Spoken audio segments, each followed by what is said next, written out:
Okay, let's get going. So thank you everybody for coming to our next virtual speaker series at the MIT VCP Club. We have Josh Wolfe, co-founder and managing partner at Lux Capital in New York, focuses on life science and technology. So Josh, it'd be great to hear more about your background, what you do at Lux. We've had a lot of questions come in around the ambitions within healthcare and what you're looking to do there. So just wanted to hand it to you and hear more. Cool. Good to be with you. And my own background is a hybrid of science and finance. So I've always been obsessed with the endless frontier, which is what science is. The ability to, find people who are quite literally inventing the future. And there's something that often is proprietary about what scientists and engineers are working on. I happen to favor people who might have spent, 5, 8, 10 years getting a PhD or, practicing in some particular domain. Life sciences is one of those, but core technology, semiconductors, electronics are others. And there's some sort of embedded moat around the know-how or oftentimes actual issued intellectual property to a university that becomes the foundational asset for a company. And if there's only a handful of people that tend to be working on that thing, whether it is a compound in biotech or whether it's a breakthrough in physics and something like metamaterials, we like to find that kind of stuff. And then the more commercially minded, the engineers, the better. And we've, built a firm and a practice around investing in people who are inventing the future. I love rebels and people with chips on their shoulders. I've got a phrase we coined, which is that chips on shoulders put chips in pockets. So usually somebody that's got something to prove. Sometimes it's in their scientific or technical domain or in industry. Sometimes it's because they were the only minority in a mostly white neighborhood, or they were the, obese kid, or they were, a broken family or adopted or, went through abuse or something as a child that sort of broke them and they've got something to prove. And it's often a tragic thing for the individual, but it ends up being a really sort of beautiful, benevolent thing for society, because I think it's one of the great drivers of progress. So I like, finding outlier rebels and particularly outlier rebels who have a technical background.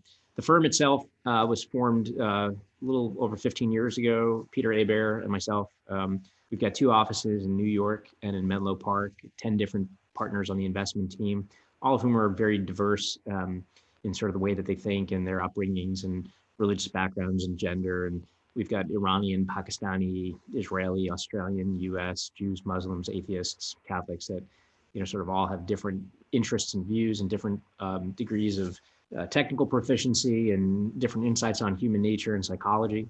About a third of what we fund is in life sciences, as you noted. That's everything from biotech to healthcare IT to robotic surgery and med devices. Another third is in energy and materials, often breakthroughs that were premised on something in physics, chemistry, or material science. And then the final third is typically what we call core technology, which is all the crazier stuff that sometimes looks like it's coming out of science fiction. Robots, drones, autonomous systems, brain-machine interfaces, anything related to space, all this sort of wackier stuff. It happens to be the segment that I like the most. And then we do 3 different styles. We do thesis-driven investments, we do people-driven investments, and we do special situations. And thesis is reading voraciously and try to understand what we think everybody else is funding and where there might be white space that they haven't funded. People-driven is one of the great positive feedback effects that every venture firm gets by often having a cadre of entrepreneurs that they like and trust, who they get to back time and time again. And then special situations are a little bit more exogenous, market dependent. But is there something happening in capital markets that you can take advantage of when you have liquidity and somebody else doesn't, to be able to find, in our case, let's say later stage investments at the equivalent of early stage prices. 2.4 billion under management, handful of funds, New York and Menlo Park headquartered, and we're having a lot of fun. Awesome. I appreciate you sharing more background on the firm. But it would be great to hear your personal backgrounds, how you got started, what led to investing for you? Was it something that you wanted to do as a college student, I believe you were at Cornell. So, what led to your path towards investing? I think everybody's path is going to be, idiosyncratic and different. My personal one was, I was born in California, raised in Coney Island. My parents split at a very young age. My mom raised me. We lived with my grandparents. Grandpa was a nighttime delivery man for the daily news. My grandmother was a retired meter maid, and my mom was a special ed teacher. We didn't have any money. I wanted money. I had a proclivity for science and sort of longing for anybody that was developing really futuristic, crazy stuff. Part of that was probably psychologically, me pining towards a better future for myself. And that was always paired somewhat poetically or balanced with a deep distrust of human nature. When you grow up in Coney Island, Brooklyn, you don't really make eye contact with people. You sort of, figure out that everybody's running some scheme or some agenda. You get a shrewd eye for identifying con men and hustlers and hucksters. And so I always say that I'm very long science and technology, which of course is conducted by humans, but I'm generally very short human nature, a little bit maybe more Hobbesian and they're cynical in my view of people's worst tendencies. So when I went to Cornell, I was going originally for biology and to get an MD, PhD, and go be a research scientist and a doctor. I was really inspired by a movie that I had seen in the early 90s called And the Band Played On, which was about the AIDS crisis. It was literally HBO, sort of drama documentary, which was outstanding. And I was like, I'm gonna go cure AIDS. And I ended up knocking on doors in labs all throughout Manhattan and Brooklyn, and ended up with a mentor, a guy named Dominic Ossie at Downstate Hospital, SUNY Downstate in Brooklyn, not far from my high school, which was Midwood High School in Brooklyn. And I think I was 13 at the time. He's like, I can't hire a 13-year-old, I'm sorry. And yeah, I got enrolled in the Westinghouse Science Talent Search, which I don't know who sponsors it now. It's gone on, Intel, Siemens, a variety of other companies. Usually whoever is sponsoring it often portends their imminent decline, but Westinghouse at the time was the sponsor.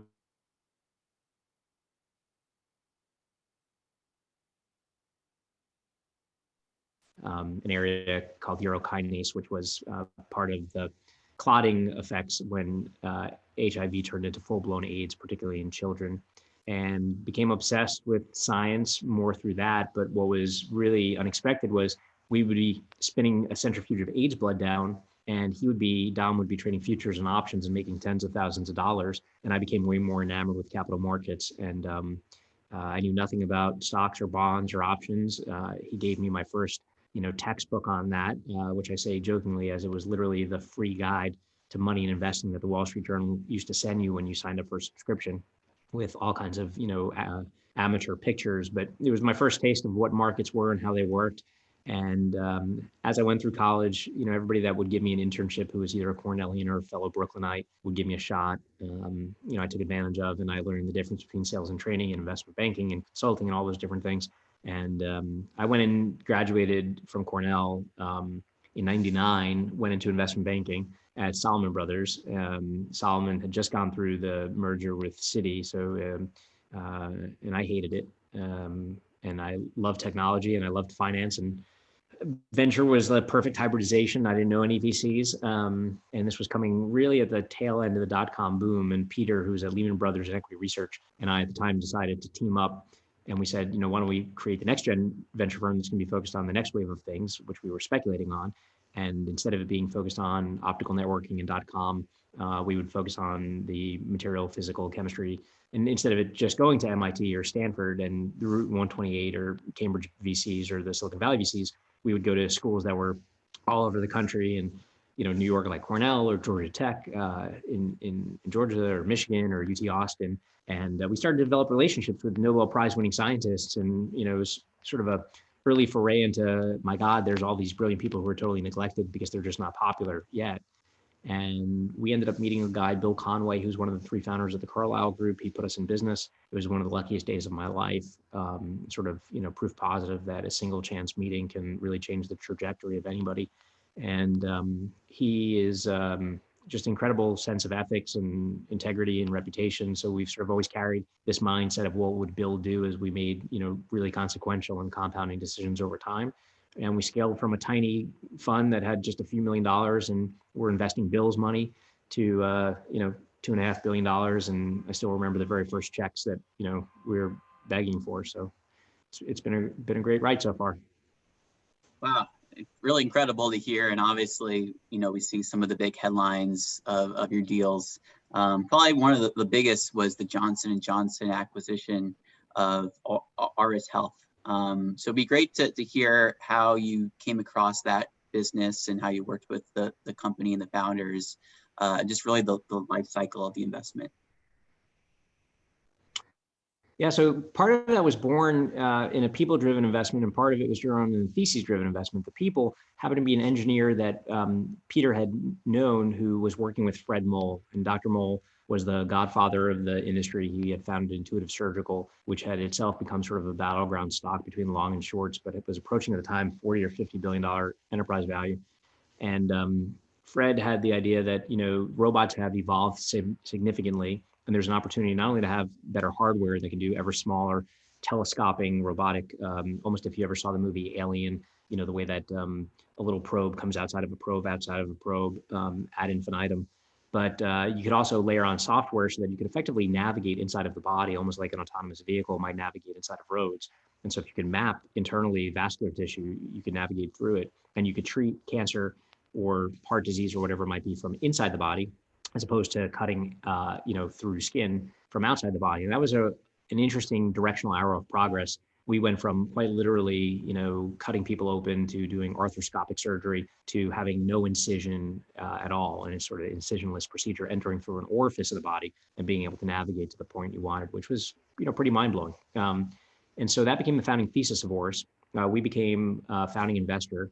We ended up bringing in Peter Thiel into the Series B, and then a whole slew of crossover investors into some later rounds. J&J ended up investing at around $1 billion valuation. And then as things progressed, they ended up buying it for what would be up to $6 billion. And that was a wild ride, in part because when we look back at our investment memo on that, I think we forecast that within 5 years of our investment, they would probably approach 90 million of revenue. They'd probably be bought for 5, maybe 6 times revenue, about 450 or $500 million. And it would take maybe $60 million of paid in capital. And we were off by an order of magnitude on almost every one of those measures. Revenue when it was acquired was a lot lower. The amount of capital would be in the hundreds of millions of dollars, and then the outcome would be significantly larger. But the other piece of this, which was very satisfying, was the science fiction element. And one of the things that we hold dear is that the gap between sci-fi and sci-fact keeps shrinking. And if you've seen Star Wars, after Darth Vader cuts off Skywalker's arm, there's a robot that's basically performing very discrete surgery on his forearm to repair it. And that's effectively what these guys were doing. So, further closing the gap between sci-fi and sci-fact, and backing an incredible team that had technology that nobody else had. And frankly, the timing where, you really had 2 players in the industry and a bunch of other players that were competing and pining to really own the next platform. So they were really well positioned, and it was a great outcome for our investors. Yeah, I mean, really, really great to hear. And obviously, you see it and it looks like the future, and it just keeps coming closer and closer to reality. For us as MBA students at MIT, we're surrounded by the Media Lab, CSAIL, and all the great PhD students that are creating their own research. What advice do you have for us as business-minded individuals to help these potential founders, these researchers, these scientists, to create businesses out of their projects?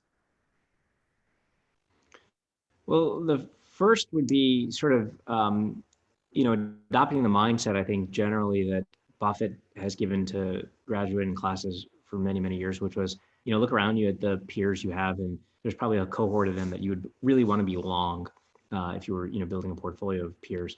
And there's probably a bunch of people that you would want to be short.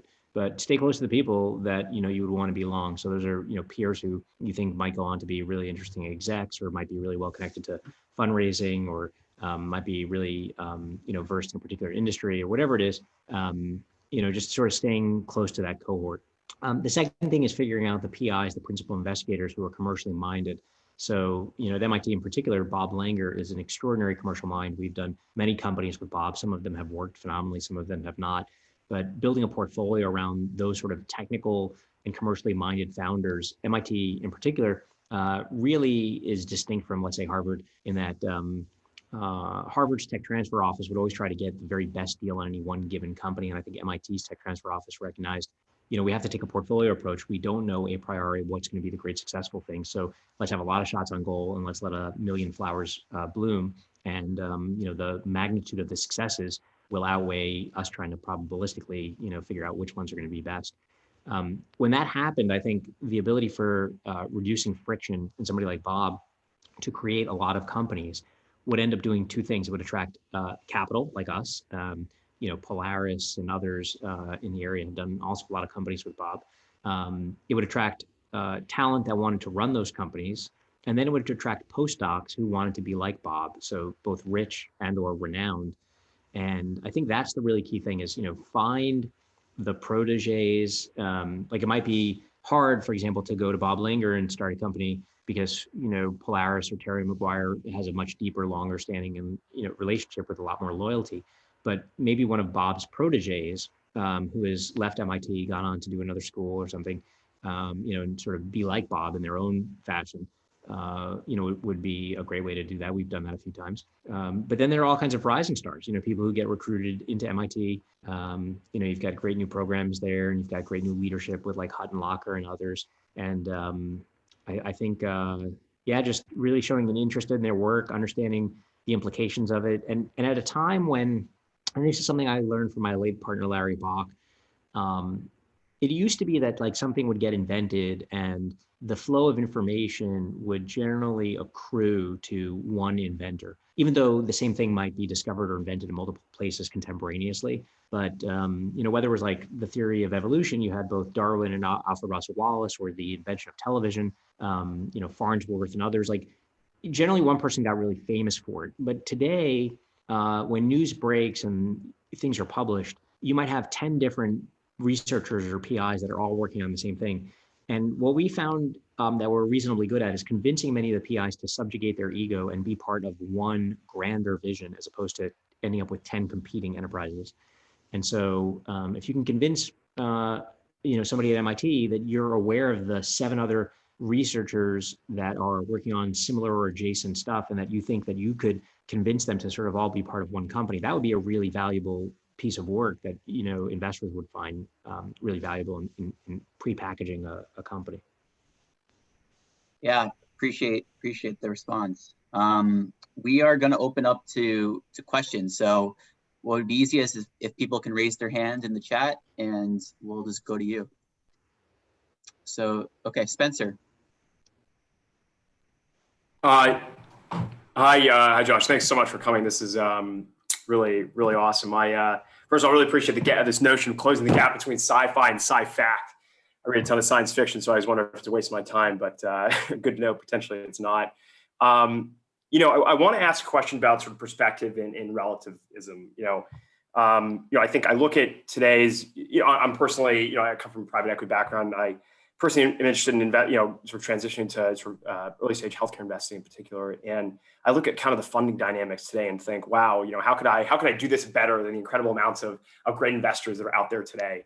And I'm just wondering if, clearly in the .com era, like there was also a large amount of capital. And I wonder if you thought about that as well at the same time. I wonder if there's something unique about today's funding environment, and perhaps just the ubiquity of folks to get information, perhaps, or if this is just, again, kind of just a consequence of my universe, and whether other folks at various cohorts in time have had the same concerns and thoughts. So on the very first thing you said, no, I don't think reading science fiction is a waste. I actually think it's incredible thing to do, because if you think about everything around us, every technology was, quite literally some form of crystallized imagination. Somebody, had an idea or conception of something, and then, ended up either themselves inspiring or, getting to work and creating the thing. I even joke, like Jobs, who many consider a genius, was really an amazing sci-fi archivist. And I keep a visual catalog. Some of them I posted online on Twitter, but the original iPad really came from Captain Picard in Star Trek Next Generation, where he's got a whole bunch of tablets screwed on his desk. HAL was, basically a different version of Siri, which would come later. FaceTime, when it was first demonstrated, was almost straight out of 2001: Space Odyssey. And so there's lots of exemplars in sort of the annals of science fiction, whether it's graphic novels or movies or books, where it's quite literally somebody's fantasy, somebody's imagination of what ought to be or what could be, and then somebody else is like, holy shit, I want to make that real. Even up at MIT, Helen Greiner, who we backed in a drone company, Sci-Fi, was totally inspired by, droids and flying robots out of Star Wars. And then, Drone Racing League, which is quite literally racing drones, came out of, the pod racers from Star Wars. And, I've got endless examples in our portfolio. So no, I don't think sci-fi is something that's wasteful. And in fact, this sort of leads to the second answer to your main question, which is I would be reading and looking for things that other people aren't looking for, which means that you have to, by necessity, sort of read everything else that everybody is reading. This is sort of like Red Queen theory, from Alice in Wonderland, that you have to run twice as fast just to stay in place. And so I read voraciously and competitively. I'm very intellectually competitive, and I sort of want to understand what is everybody else looking at, reading, thinking. So, I want to read all the papers in the morning, and I read a lot of them. I want to understand what are the newsletters and the influencers that people are following and what's shaping their thinking. And then once I feel like I have a reasonable idea of what consensus is, both in certain markets or subsectors, then I want to find the orthogonal thing that nobody else is looking at. And so if you take healthcare as an example, there was crazy interest around the microbiome going back 5+ years. We have more bacteria on us and in us than actual human cells. We're this entire crazy ecosystem. And a lot of people were focusing on food, nutraceuticals, diagnostics, genetics, and that was a really saturated space. My partner, Adam Goldburn, is a PhD stem cell biologist, Australian by background, had become very close friends with a Columbia professor at Columbia University, Charles Zucker, who was like a Bob Langer. He was entrepreneurial, he was commercially savvy. He, quite frankly, has a silver tongue and a very seductive way of talking about his work. And he does some really crazy shit, and we were just really inspired by it. So, for example, he genetically engineered, using a technique called optogenetics, the ability to shine a laser on a mouse's brain, and you could affect whether the mouse was feeling hungry or thirsty. And so the mouse might be totally water sated, have no desire to drink, and then you literally turn on the light, and suddenly it can't stop, drinking out of the water bottle. And so we saw that he had genetically figured out how to hack taste in somebody's brain. And so we got very inspired and ended up creating a company called Calliope with him that was focused on the gut-brain axis, and really figuring out how can you stimulate, whether it's satiety, whether it's the psychosocial things, like when people say I have a gut feeling or there's butterflies in my stomach, that there's a physiological truth to that. Could you attack CNS disorders, almost poetically, that the way to a man's heart is through his stomach, maybe the way to a man's brain is through his stomach. And we ended up funding that company, brought on an incredible CEO out of Merck, Nancy Thornberry, brought in Bill Gates and Jim Simons, sort of legendary technologists and investors. That's now raised several $100 million and, first major partnerships. But it's only in class. There's only one company that's doing what they're doing. And so that came out of voraciously reading and understanding what everybody else was doing, and then trying to find what's the white space that nobody else is doing. So in this moment, there is an absolute abundance of capital chasing everything. And I think when there's so much money, you are advantaged being earlier than later, because later investors are really just competing on price. Earlier investors, you can create something in a 0 to 1 sense, de novo, something that didn't exist before. We just started a neurodegenerative company out in Seattle. I started a company about a year ago, actually born out of the sci-fi inspiration from X-Men, focusing on quite literally the mutants in the world who express phenotypic traits that almost seem like superpowers. People that can see in very dark conditions, people that only need 2 hours of sleep, people that have a high metabolic rate, people who can process oxygen at very high altitudes or dive and hold their breath for very long. These sort of real life X-Men mutants. And what was the genetic basis for the expression of that phenotype? And could you make that a druggable target to treat real afflictions for the masses? That's something that nobody else was doing. And so I would just read voraciously, try to find the thing that you think nobody else is doing. And the earlier, the better, because the abundance of capital would accrue to your advantage. And the way that I generally think about this, which I think is just a useful universal framework, is when we start a company, everything is a risk.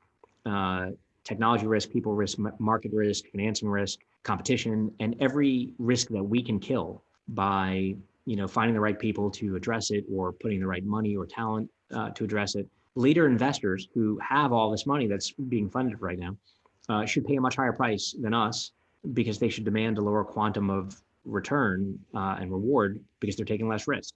So I actually think about value creation as risk reduction. And I think one of the great ways to capture a lot of value is take a lot of early stage risk. So when capital is abundant, what's scarce is new product. And I would, be looking, at creating new companies with, really singular scientists or subsectors. Thank you. Great. Let's good jump over to question. Alex. Hey, Josh. So actually prior to MIT, I was at Stratios. So we met a few years ago when you came by to chat with our team. So it's good to see you again. It's cool to hear kind of how the firm has evolved over the last few years. I was curious just to kind of get your thoughts on like my interest post MIT is in this kind of like productizing of emerging tech. And curious to kind of get your thoughts on like what you see the biggest and most common challenges that companies are facing as they take this like brand new technology, but try to figure out how to actually bring it into the market, make money on it, and actually deploy and scale it. And I didn't know if there were commonalities you'd seen there, or if that's maybe not something that's a big challenge. So I think there's so much that's written about, go to market and pricing strategy and distribution channels and production risks and positioning and marketing and all that is really important. But the simplest thing is almost like the least technical, which is storytelling. Being able to tell a really good story is, I think, what makes the difference with a new emerging technology and any sort of new product. I mean, when you think about the products that have captured people's attention, it's no different than a preview of a movie or a TV show that commands attention. And oftentimes, it has that same sort of feel of, from the people who brought you, Evernote or whatever. I would just really emphasize how we are storytelling primates. We need stories, and, pick your favorite product today, whether it's a software product like Roam Research, which is one of our companies, or Notion, for note-taking, or Benchling for scientific, or Datadog. I mean, all of these things have really powerful narratives that are told internally to the employees, externally to customers, and then ultimately, to investors. So I think just storytelling and understanding how to appeal to people's interests and incentives. I think everybody should understand the psychology of influence. There's a classic tome I'm sure everybody has read by Robert Cialdini, Influence, the Psychology of Persuasion. I can't stand the Dale Carnegie stuff. I can always tell when people have read that kind of stuff because they always use my name in sentences. Like, the thing Josh is Josh, and it just like is a pet peeve.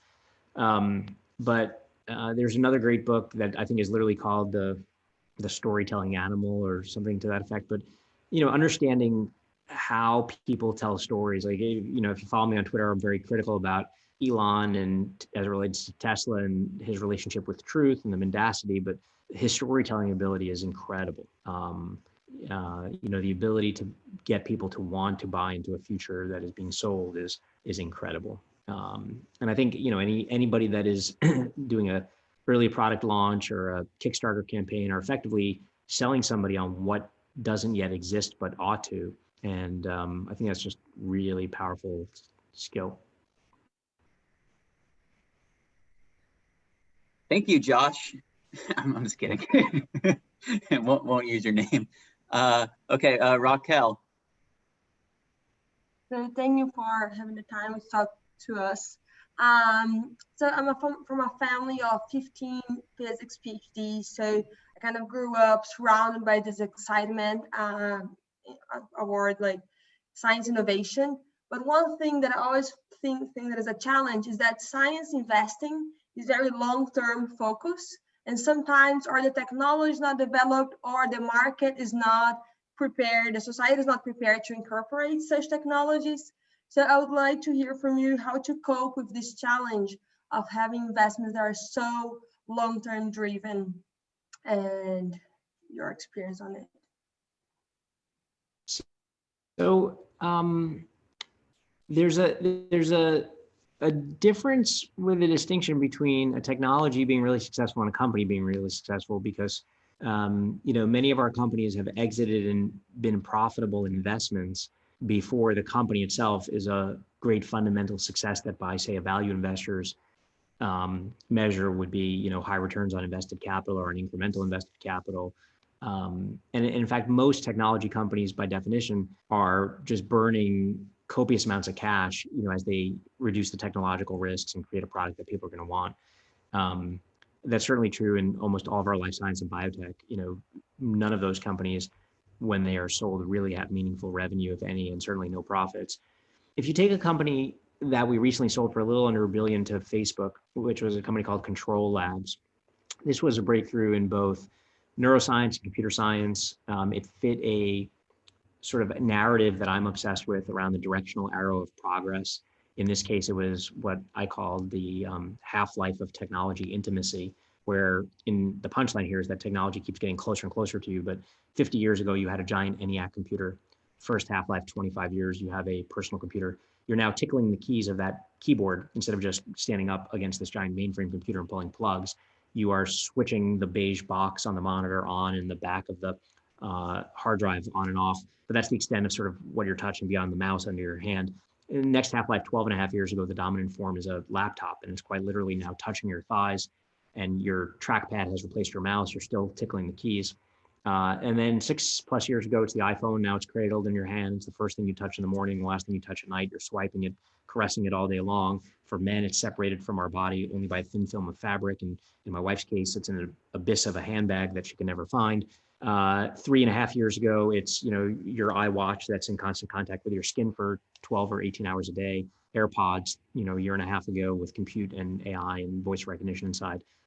The directional arrow of progress is that technology is getting more intimate and close to you. And so I could see the inevitability of this trend. And I personally like when you have identified the inevitability of a technological trend, particularly one that is rooted in physics or neuroscience or something that is harder for other people to identify or understand. And there is a perception from others that it's impossible. So when the idea of inevitability meets impossibility, to me, it's like perfection, because the inevitability gives you the high conviction that something is going to be so. The impossibility gives you the comfort that other people don't believe, and therefore the price of whatever you're buying is likely to be lower than it should. And so we always say that we want people to agree with us just later. And in this case, you had a really early nascent technology. And, I have one of the few bans that exist for this particular company. Facebook bought these guys for the promise and prospect of what it could do for the future of computing. And I actually tried every kind of suasion from moral to financial to not yet sell to Facebook, but I ended up losing that battle. But that was an example of a technology that, had not even shipped beyond dev kits. But another company had the resources and the strategic recognition that this was going to be really important and that they wanted to own it, but they also didn't want their competitors to own it. So that's, sort of how I would reconcile the timeframes from a technology to really get out into the world, mindful that what we're really doing is ushering in the future for a lot of these technologies. And you don't have to see this be a successful, business, to be successful as an investor. Let me ask quickly for Control Labs, probably one of the more interesting acquisitions by Facebook in the last few years, but not a lot of details that were made public. What do you think would be a grand slam kind of, outcome for Facebook with this acquisition in, 5 to 10 years time? Well, here, and I'll show you one of the few.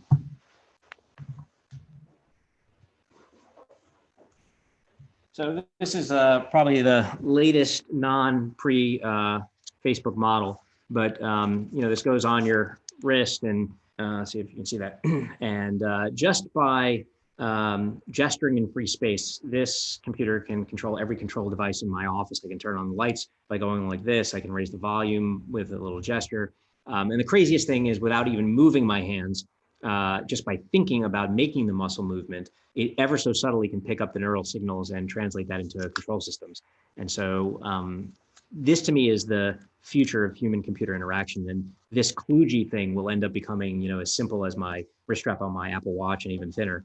I think home run, outcome for that will be early adoption, as most things happen in gaming. You see online advertisements now for Oculus Quest, where it's goggles and two handheld devices so that you can navigate.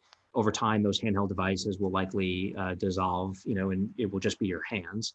But I think that the future is really, when you think about Facebook, Facebook today relies on other people's hardware for you to access it. So, Google, you might have, an Android phone, but you've got Google. Apple, you might have an iPhone, you've got Apple ecosystem. My MacBook, everybody else is sort of software that has to go through those. Facebook doesn't really have a primary hardware front. Amazon realized this, and Alexa was something that they that they aggressively. I can't eat or drink, but I'm happy to serve up a plate of food jokes. Alexa, stop. They aggressively realized we need to have hardware as an Sorry. They need to have hardware for having a primary interface for people, and so I think that long term Facebook will end up launching significant amounts of hardware. Whether those are phones, watches, devices, way beyond Portal. And the main thing that they're going to have to do is really put in a feature that is lacking today from a lot of Facebook products, which is not a technical feature. It's just trust. Yeah, that makes a lot of sense. And Amazon obviously has done really well with Alexa, but I remember reading reports around them creating a phone. So, if you can't get hardware in one area, then just wait for the next, evolution and try to be an early adopter there. Okay, I know, yeah. So I know we have a couple more questions here. Will. Hey, thank you very much for taking the time.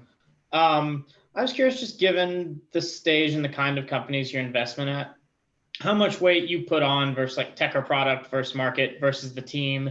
And then when you are evaluating founders, what do you look for and how do you try and actually evaluate that? Thanks.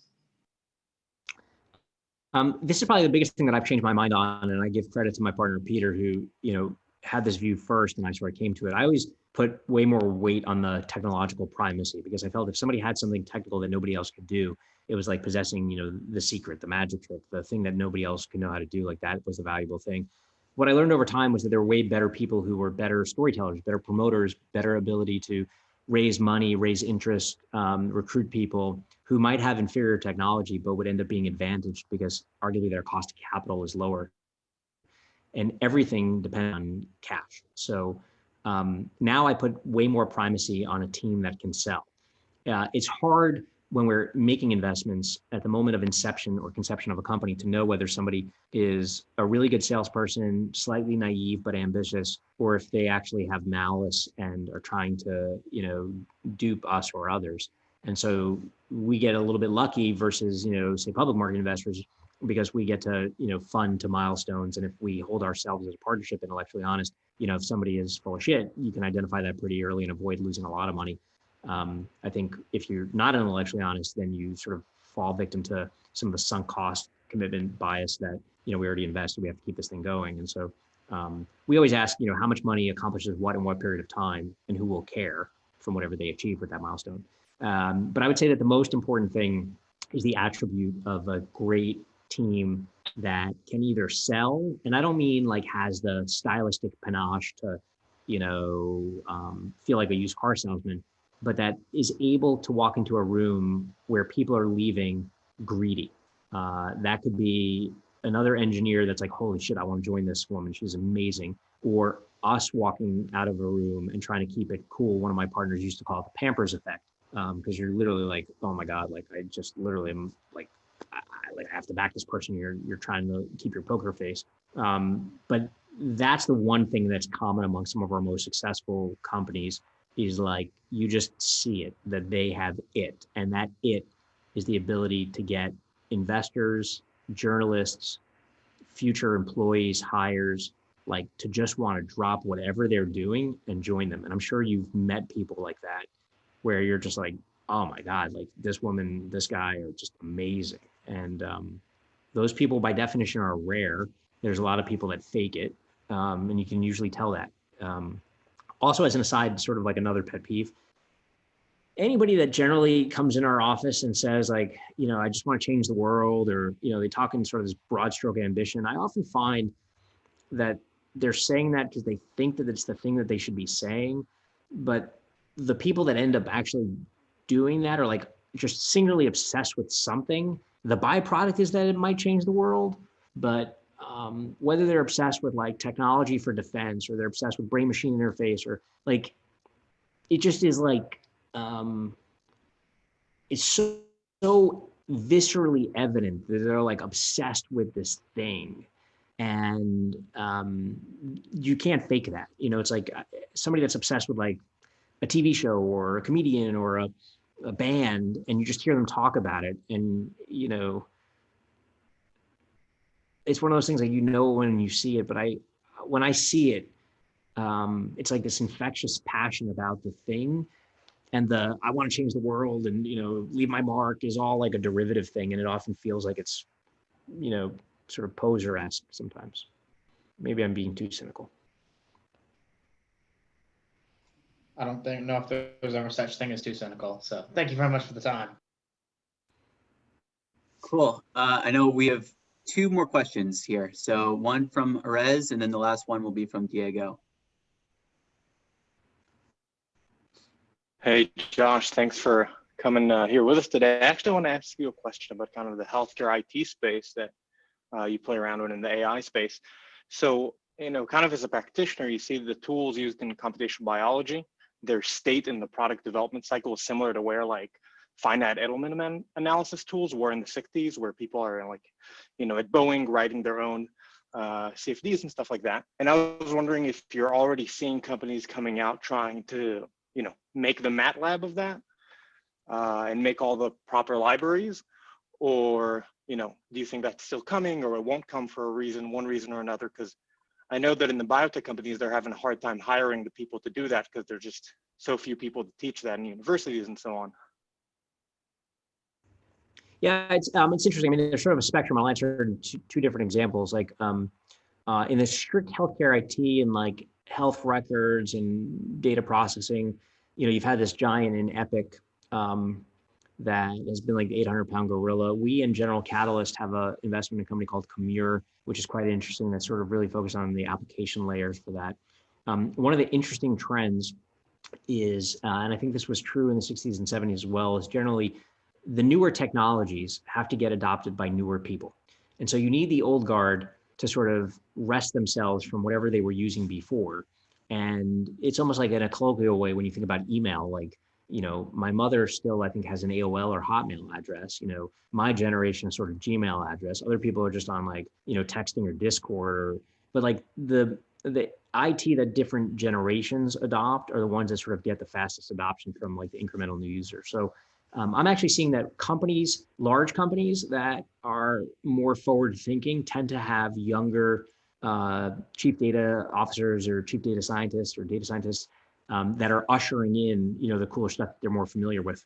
And so that's often a sign when you can see an industry tipping, is that the age of the people who are basically making the consequential tech adoption decisions are getting younger. So that's one. On the sort of bioinformatics or drug discovery side, at Calliope, we had some absolutely stunning, incredible data scientists, and even people that had like studied or been at Santa Fe Institute and done crazy computational complexity analysis. And now we're dealing with very large genetic data sets. At one of our other companies, Recursion, based in Salt Lake City, we've got huge data sets that are really focused on machine vision, computer vision, and AI that are basically interrogating cells, whether to the drug or genetically, and then looking phenotypically, optically, at what morphology, what happens to the cell, and then being able to do that billions of times across many, many, many cells and trying to find, the interesting outlier variants. So we're starting to see it. And I actually think that some of the most interesting investments happen at these interstices between, drug discovery and AI and ML. But it's always still towards like the bigger, higher value creating purpose. Whereas people that just talk about like AI and ML, it's just going to be a general tool set. And I think sort of standalone companies, are going to end up really being somebody else's feature as opposed to like, their own products. Okay, awesome. So you don't think there's going to be a tool development towards like making specific products for computational biology that is not like an application Oh, no, of a company that generates targets, a company that generates tools for other people? Yeah, no, I actually think that there will be demand for that, but the customer will be the CDOs or the data scientists at the biotech or tech life science crossover companies. Yeah, no, I do think that there's value there. Interesting. Thank Great. So thanks, Josh, for your time. I was wondering, like, what's your view on emerging markets in specific? So I have like seen all the companies that you have invested in, and like all of them like come from developed markets. Do you see like emerging countries, such as, for example, Latin American countries, like coming up with these like disrupting businesses as well, or will this be a trend like that will only happen in developed countries? Well, I think the reason that you see faster technological adoption in developed countries is one part capital markets, one part greater competition. The more failure you have in developed economies, the more the motivation or incentive for somebody to adopt technology so that they might have a competitive advantage over somebody else. And so that sort of creative destruction cycle, I think, is a little bit fiercer. In certain countries, and obviously every country, particularly even in Latin America, is very different. But when you have lots of either state-owned or long family-owned businesses, there's a conservatism that creeps in. They might have dominant market share. They might have sort of a tacit oligopoly between different players. And so it obviously depends on the market. The Mexican concrete market is not one that I think is ripe for disruption. The telecommunications industry is one that has elements that are ripe for disruption. Whereas something like online learning, is something that might be more attractive. Digitization of medical records, something that would be pretty attractive because you have a very fragmented hospital system in certain countries. So I think it sort of depends on like what is the market structure and what are the pros and cons about why you would want to enter there. But in terms of like demographics and buying power and purchasing power for just consumers, like many of these markets are hugely attractive. It's just understanding, are you selling directly to consumers, or are you selling to some larger segment of an industry, and that's case by case basis. Nice, thank you very much. Thank you. I see there's one more hand, so perhaps we can get one last question in. Apologies for that, but Mary, go ahead. Thanks, Justin. Thanks, Josh, for squeezing me in. My background is robotics and computer vision. I'm interested in the digital transformation of physical industries.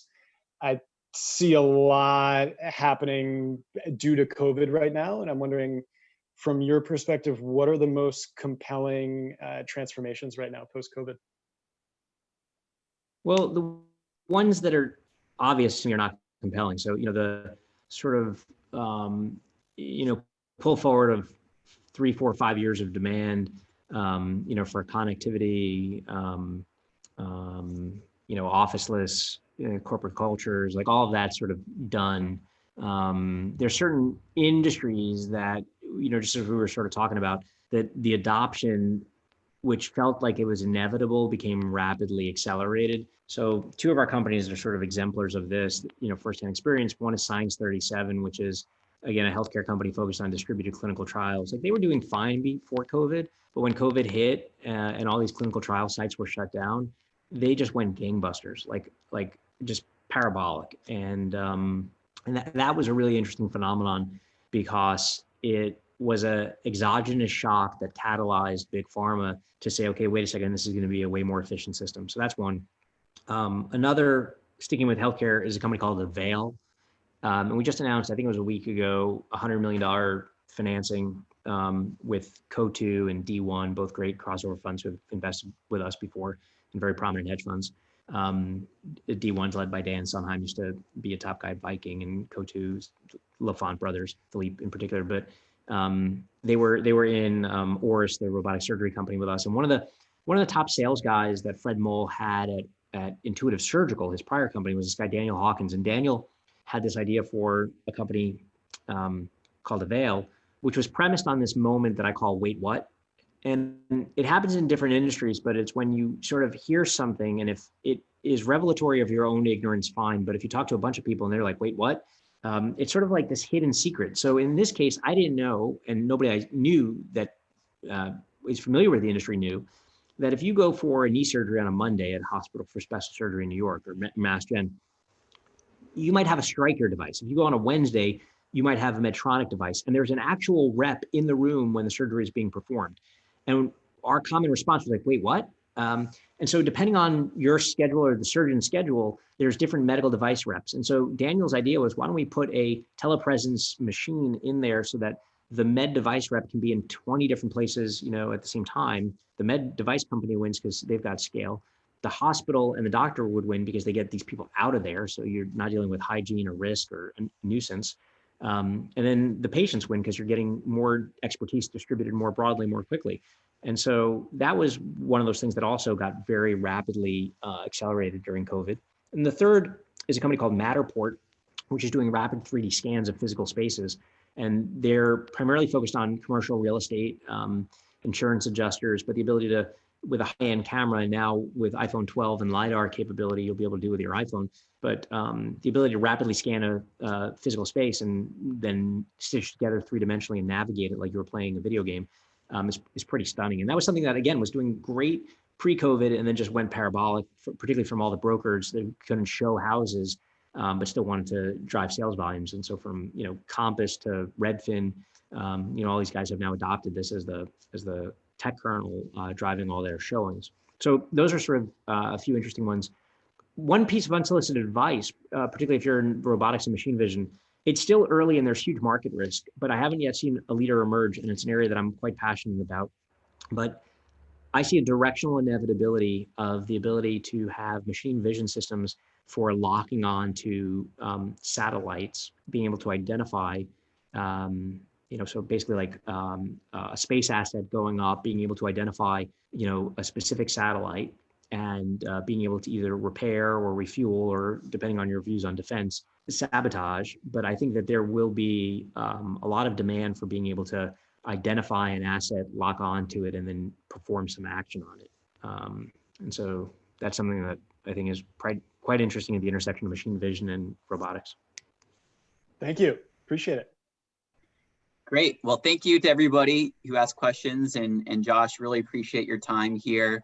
For people in the club that are interested in starting companies, especially in areas that you focus on, what would you recommend is the best way to reach out to you or to Lux?